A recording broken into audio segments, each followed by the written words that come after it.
tal? ¿Cómo están? Muy buenas noches y bienvenidos al Living Ciudadano de Vía X, cadena nacional. El día de hoy nos hacemos una pregunta. ¿Cómo está la relación entre el ministro de Educación y los profesores? ¿Está correcta la medida del retorno presencial a clases en fase 2? Y además, ¿qué visión tendrán también los profesores respecto a alguna propuesta que tuvo en su momento el candidato a la presidencia Ignacio Briones respecto a traer, por ejemplo, profesores desde el extranjero? Todo eso y más va a ser parte de los ingredientes de la conversación que tendremos con nuestro primer invitado de esta noche. Está junto a nosotros el ex presidente del Colegio de Profesores y además candidato a la Convención Constituyente por el Distrito 8. Está junto a nosotros Mario Aguilar. ¿Cómo estás, Mario? Bienvenido. Hola, ¿cómo te va? Muy bien, ¿Todo bien? así tenemos que hacer el saludo para mantener el tema de la distancia. Bienvenido aquí a Cadena Nacional. ¿Cómo has Muchas estado? gracias por la invitación. Aquí estamos. Tenemos mucho tema para conversar junto a ti. Y de hecho voy a arrancar esta conversación con una noticia fresca, declaraciones de quien mencionábamos también al principio del programa, Raúl Figueroa, el ministro de Educación, que señaló lo siguiente a un diario. Dijo: cuando uno está convencido, las críticas e insultos son irrelevantes. Todo esto dando cuenta de las críticas que ha recibido por parte también del Colegio de Profesores, entre otros grupos, sobre el retorno presencial a clases y también respecto a su gestión. ¿Qué te parecen a ti estas palabras del ministro? Yo creo que el ministro está confundido entre estar convencido de algo y ser un tosudo o un intransigente que sencillamente tiene incapacidad absoluta de escuchar. Porque prácticamente está solo el ministro en su empeño de forzar el retorno a clase a como dé lugar. Bueno, él y Piñera podríamos decir que son los dos únicos que están en ese empeño de una manera cerrada, sin escuchar, sin atender razones. Se lo ha dicho el Colegio Médico, se lo hemos dicho nosotros, se lo han dicho especialistas epidemiólogos, se lo ha dicho todo el mundo. Porque, a ver, todos queremos volver a clase. ¿Quién podría querer mantener artificialmente una situación de confinamiento en las casas, de clase a distancia? Las ganas están, para poder entender de alguna manera, no es que haya un impedimento en esa línea, porque también el ministro ha dicho en otras declaraciones de que le pone una especie de cortapisas por parte del Colegio de Profesores a la hora de querer avanzar en las clases presenciales. No es que se trate de eso, sino que más bien es el momento. Obviamente, ¿cómo no vamos a querer recuperar nuestra normalidad? Volver a nuestros colegios, estar con nuestros estudiantes, con nuestros compañeros de trabajo. Si además estar trabajando en estas condiciones a distancia es excesivamente desgastante. Si además eso es lo otro que este señor Figueroa no logra entender, claro, es que nosotros no estamos cómodos, no estamos de vacaciones ni cercanamente. Se trabaja el doble, el triple de lo habitual. Es muy difícil el trabajo a distancia porque tú tienes que reinventarte cada día. No es tu planificación habitual, con una rutina que de alguna manera tienes ya desarrollada durante tus años de ejercicio profesional. Es como todo absolutamente nuevo. Hay muchas dificultades en la familia y en los estudiantes. Uno entiende, uno tal vez por razones netamente laborales, uno debería decir, bueno, a las 6 de la tarde no tiene ningún llamado telefónico de apoderado, pero tú sabes que ese apoderado que llegó a las 9 de la noche a la casa, que es el único momento en que va a poder hablar contigo, tú le atiendes el teléfono y terminas hasta las 10, 11 de la noche atendiendo llamados telefónicos apoderados, claro, ubicando estudiantes que no se pudieron conectar. Entonces es un tremendo trabajo. Cuando ellos dicen que nosotros poco menos que estamos de vacaciones, o ese patán del ministro de Economía, yo no tengo ningún tapujo en calificarlo así, que dijo que éramos unos flojos, que no queríamos trabajar. ¿Cómo cayeron esas palabras? No, obviamente pésimo, pero ¿cómo las viven? No, porque fíjate que es una sensación de basureo, sí, que tiene esta gente con ese trato, porque es exactamente lo contrario de lo que ha ocurrido. En vez de reconocer al profesorado, porque mis colegas realmente se han sacado, se han entregado por entero, literalmente, y hemos visto imágenes que ya pasan a ser abusivas, un profesor haciendo clase arriba del techo, profesores recorriendo 100 kilómetros en su vehículo particular, pagando su benzina para ir a entregar una guía en una zona rural, y que venga este señor y diga que son unos flojos que no quieren trabajar, es realmente indignante. O sea, eso es lo que generó indignación, mucho malestar, y por supuesto eso explica también por qué este gobierno tiene ¿cuánto apoyo? ¿7%, 8% por el suelo? Uno se pregunta también por qué el ministro de Economía viene a hablar de educación. Perdóname, yo aquí lo digo como ciudadana, y de hecho revisamos el titular de lo que tú mencionabas recién. El ministro de Economía arremete contra propuestas de aplazar el retorno a clases. Lo único que buscan son argumentos para no trabajar. que eso fue, yo creo que... No, fue un un ají donde tú sabes, porque realmente es indignante que se refiera a ese modo cuando debería referirse en el modo exactamente contrario. Reconocer el trabajo que se ha hecho, porque apoyo de ellos, apoyo del gobierno. ¿Tú crees que alguna gestión de gobierno ha facilitado internet a mis colegas? ¿Alguien ha pagado un computador que tuvo que renovarse porque el que tenía no servía? Colegas que tuvieron que hacer remodelaciones en su casa. Eso no lo sabe la gente porque en su casa no estaban las condiciones para instalar una pizarra, para instalar determinados materiales que se tienen que hacer. Colegas que han hecho tremendo esfuerzo de su bolsillo. Sí. Pagan su teléfono, su internet, han renovado el computador porque no les servía el que tenían. Y en vez de reconocer, aparecen con estas joyitas de declaraciones. Dime que no es para indignarse. Y por lo mismo, ¿en qué pie están las relaciones actualmente entre los profesores y el ministro Raúl Figueroa? Aquí estábamos hablando del ministro de Economía, pero volviendo al ministro de Educación. Son relaciones bastante tensas en general porque, mira, cuando yo estaba de presidente el año pasado, todo el periodo de la pandemia el año pasado y lo que ha tenido que vivir ahora el presidente actual es una tensión permanente. Porque tú estás, en vez de estar, por ejemplo, conversando con el ministerio cómo vamos a apoyar el trabajo a distancia, cómo vamos a apoyar a las familias que no tienen conectividad, cómo reforzar el trabajo de nuestros colegas. En vez de estar en eso, que podría ser una cosa creativa, ¿no es cierto?, positiva, estás todo el tiempo defendiéndote, todo el tiempo llamando a la gente a cuidarnos entre nosotros, a no aceptar estas imposiciones. Y esta ruptura o esta relación un poco de las patadas también por declaraciones que hemos visto, ¿viene ahora del periodo de la pandemia o esto ya se había venido siendo una constante con este ministerio? O sea, con el gobierno en general la relación ha sido siempre con niveles de tensión importantes. Recuérdate que el 2019 hubo un paro de 51 días. Sí. La ministra de aquel entonces, la señora Marcela Cubillos, no quería ni siquiera sentarse a conversar. Pero evidentemente con la pandemia esto se agudizó porque estos patrones, porque esos son ellos se sienten patrones, gerentes, dueños de Chile y nosotros somos sus empleados. Esa es la forma en que tratan a la gente. Y nosotros no aceptamos ese trato. Nosotros somos en ese sentido un poquito más rebeldes a que nos vengan a tratar de ese modo. Como de alguna manera se ha puesto Chile, además, digámoslo así. Si Chile hoy día ya no acepta que vengan estos gerentes a dictarnos órdenes, a tratarnos de ese modo. Acuérdate tú que estos son el gobierno que dijo que la gente iba a los consultorios a las 6 de la mañana a hacer vida social. No, claro. O que nos dijo levántese más temprano para que el metro le salga más barato. Bueno, pero tú nombrabas recién a quien fue también ministra de esta cartera antes de Raúl Figueroa. La estamos viendo en imágenes, Marcela Cubillos, que al igual que tú, también va candidata por la Convención Constitucional. Va como candidata constituyente. Tú también, obviamente van por distritos distintos, pero que el hecho que se presente, además también siendo una persona activa en la campaña del rechazo, ¿qué te parece a ti? Bueno, a mí me parece que la gente que estuvo por el rechazo, es decir, que no quería por ningún motivo que se modificara la Constitución, y ahora se presentan de constituyentes para trabajar la nueva Constitución, es un contrasentido enorme. Bueno, esta señora votó en contra de la ley de divorcio y posteriormente se divorció. Así que digamos que la coherencia no es el fuerte de ello. Pero específicamente en el caso de la Constitución, si tú no quieres que se modifique la Constitución, ¿a qué vas a ir a la constituyente? Obviamente vas a ir a poner problemas. Obviamente vas a ir a tratar de impedir que se hagan cambios. Entonces es una contradicción enorme porque se forma un grupo de 155 personas, ciudadanos, ciudadanas, que tendríamos que redactar la nueva Constitución y ellos no quieren nueva Constitución. ¿Qué va a hacer ahí? ¿Qué va a hacer ahí? No tiene sentido. Es una contradicción fundamental, pero bueno, parece que, insisto, la coherencia no es el fuerte de ellos de ninguna manera. Bueno, vamos a seguir hablando respecto a cómo debe estar consagrado el tema de la educación en la nueva Constitución, pero antes, eso sí, para seguir hablando además también de educación en Chile, quiero que revisemos algunas declaraciones del presidente actual del Colegio de Profesores, Carlos Díaz. Tenemos esas declaraciones y las comentamos al regreso. Sí, el ministro de Educación ha mantenido desde el año pasado un intento a esta altura ya enfermizo de tratar de abrir escuelas, porque la verdad que la preocupación de él es solamente que las escuelas estén abiertas, ni siquiera que los estudiantes vayan a estudiar a las escuelas, porque él se conforma, habiendo una matrícula de 600, 800 estudiantes en una escuela, se conforma con que existan 20, 25, 40 estudiantes.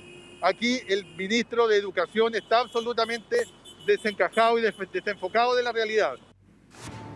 Hay declaraciones recientes entonces de Carlos Díaz respecto a, bueno, también lo que hablábamos recién, la relación con el ministerio, pero además el tema del retorno presencial a clases. Uno se pregunta ¿Cuándo debiese ser el momento? Y entendiendo también que para muchas familias el hecho de que sus niños estén en el colegio, no solamente además recibiendo la educación, recibiendo la alimentación, el hecho de tener la posibilidad de dejarlos ahí durante el periodo en que a veces salen a trabajar, también es un alivio en ese sentido.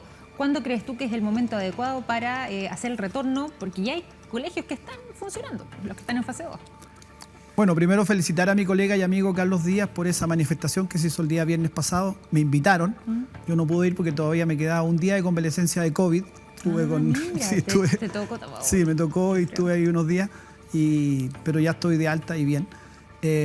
Y yo tendría que haber estado ahí también en esa manifestación. Porque esa manifestación lo que quiso expresar es que es una irresponsabilidad tremenda, y voy a tu pregunta, tremenda pensar en volver a clases en fase 2. Mira, y voy a tomar los mismos antecedentes oficiales de ellos como gobierno. Cuando partió el plan paso a paso, se estableció en ese plan que a clases se debía volver en fase 4. Nosotros en ese momento incluso se los discutimos porque estábamos en la discusión y ahí conversamos mucho con el Colegio Médico si en realidad la fase adecuada era la 5, que es cuando ya se está con total control de la pandemia. Pero bueno, finalmente quedó legalmente fase 4. Eso fue cuando lanzaron el plan paso a paso.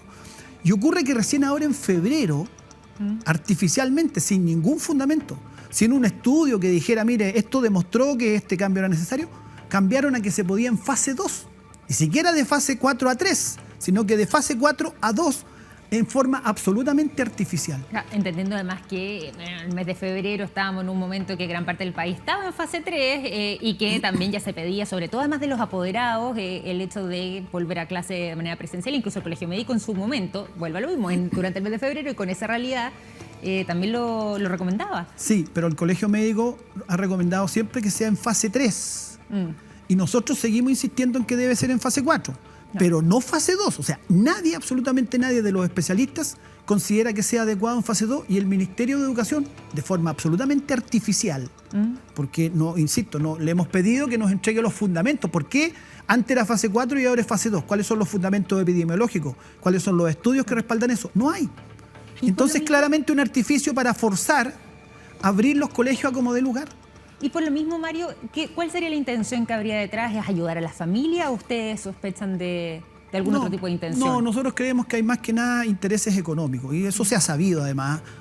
Se han filtrado situaciones conversadas en reuniones en La Moneda donde han ido los grupos empresariales, y los grupos empresariales, por razones de reactivar la economía, no por razones educacionales ni pedagógicas, sino que por razones de que lo que tú dices, que nosotros entendemos que eso existe como un factor, que muchas familias, muchas mujeres sobre todo, porque en este país machista todavía la crianza sigue siendo responsabilidad fundamentalmente de la mujer. No debiera ser, pero sigue siendo así. Hogares monoparentales. Claro, exactamente. El hombre tiene menos tarea de cuidado de los niños, cosa que no debiera ser, y tenemos que cambiarla. Pero entonces las mujeres, para que puedan salir a trabajar, se necesitaría que reabrieran los colegios. Y esa no es la solución. La solución tiene que ver con ayudar a esas mujeres, que si los colegios no se pueden abrir por razones sanitarias, porque seguimos teniendo hoy día contagio, positividad del 10%, seguimos teniendo sobre 6.000 contagios diarios, seguimos teniendo una ocupación de camas críticas cercana al 100%. Entonces, tú no puedes artificialmente reabrir. ¿Sabes cuánta gente se desplaza si se reabren los colegios? Son 4.200.000 personas que empiezan a desplazarse, que hoy día no lo están haciendo. Claro. Entonces, el impacto en el metro, en el transporte público en general, el impacto del desplazamiento mismo en las calles, todo eso es tan grande que nos parece una responsabilidad muy grande suponer que en fase 2 se pueda volver a clases. ¿Y cuál es la solución ahí entonces, Mario? Porque uno sabe, tenemos una realidad nacional que es muy difícil para gran parte de los hogares que los niños puedan conectarse, ya sea porque no tienen computador, porque no tienen acceso a internet, por la señal, por un montón de situaciones que ya tú también mencionabas. Pero por otro lado también estamos en una situación, como tú das cuenta, delicada respecto a las condiciones sanitarias para poder avanzar en la presencialidad de las clases. ¿Cómo se encuentra un punto medio donde podamos encontrarnos con que los niños puedan seguir recibiendo su educación, pero al mismo tiempo haya una situación que sea sanitariamente adecuada para poder recibirlo? Bueno, abordar de verdad la situación de emergencia social que estamos viviendo como país. Como consecuencia de la emergencia sanitaria, hay una emergencia social. ¿Qué se ha dicho y que a nosotros nos parece razonable? Renta básica universal de emergencia durante el tiempo que dura la pandemia.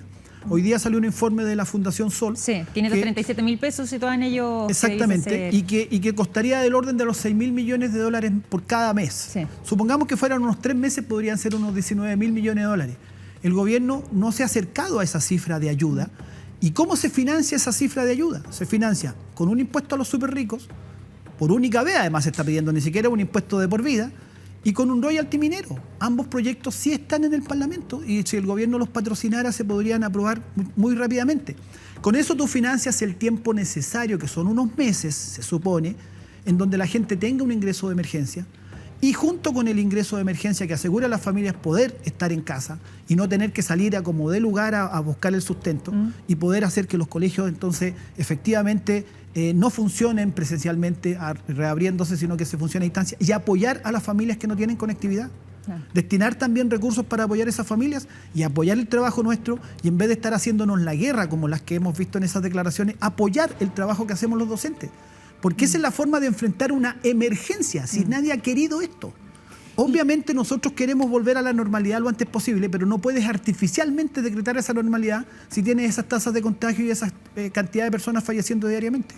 ¿Y cuál es actualmente la situación de los profesores, tú que conoces este mundo tan de cerca, tú mismo también lo vives diariamente? Se habla también, por ejemplo, en el personal de la salud, que hay no solamente muchas personas que se han contagiado, sino que además una gran cantidad de profesionales de la salud con altos índices de estrés. En el caso de los profesores pasa lo mismo. ¿Cuánto ha variado esto en pandemia? Sí, es muy similar. Mira, obviamente el trabajo de los trabajadores de la salud es de un riesgo enorme en su salud directamente, etcétera.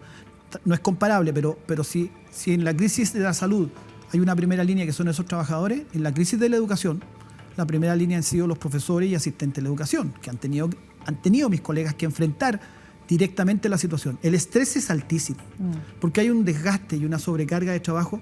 Si no es exagerado lo que yo te digo, se trabaja el doble o el triple de lo habitual. Sí. No descansas, es como casi 24/7. Tú además tienes el desgaste emocional de tu propia exigencia. Tú como profesor también tienes hijos pequeños en casa muchas veces, tienes padres, adultos mayores que también tienes que preocuparte de ellos.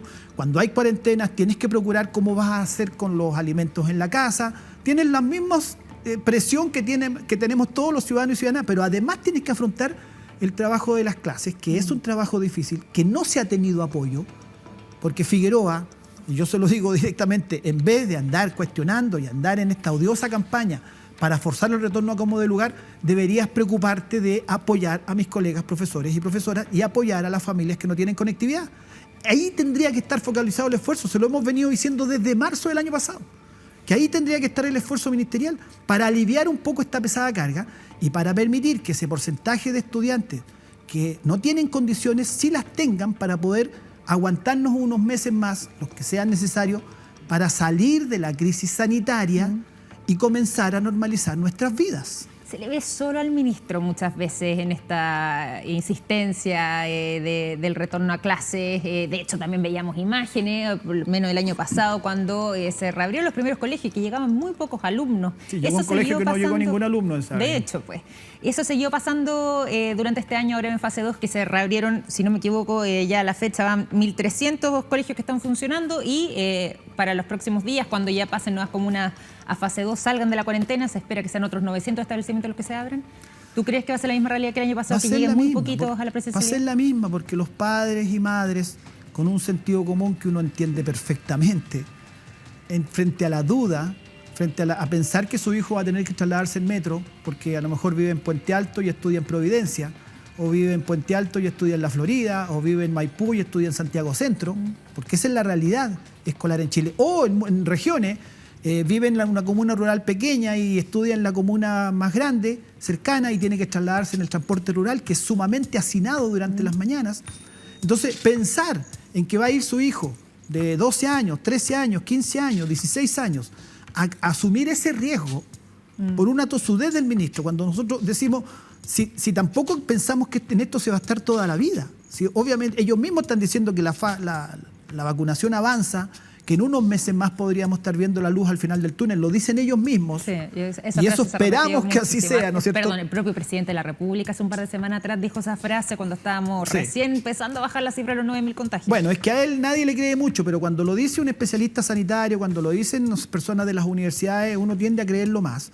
Y pensar que pudiéramos estar unos meses más aguantando esta emergencia y después empecemos a normalizar y empecemos de a poco a retornar las clases. Partamos con 2 días a la semana, partamos después con un tercer día y vamos readaptando el sistema. ¿No parece lo más lógico y lo más razonable frente a la emergencia que se está viviendo? Y los padres y apoderados piensan lo mismo y sienten lo mismo y están bastante más... tienen mucha más credibilidad en lo que digamos nosotros como profesores, como gremio, incluso, que lo que pueda decir el ministro de Educación.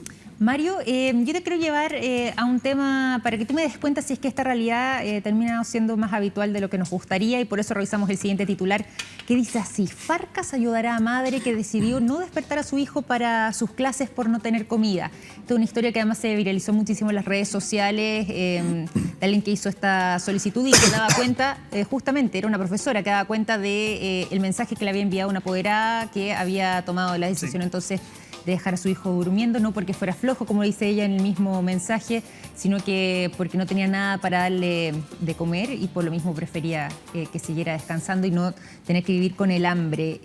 Ahí veíamos una realidad desgarradora de esta madre, pero yo quiero saber si es que tú tienes antecedentes o más casos de que esto se está repitiendo en los hogares de Chile. Por supuesto, y parte el alma.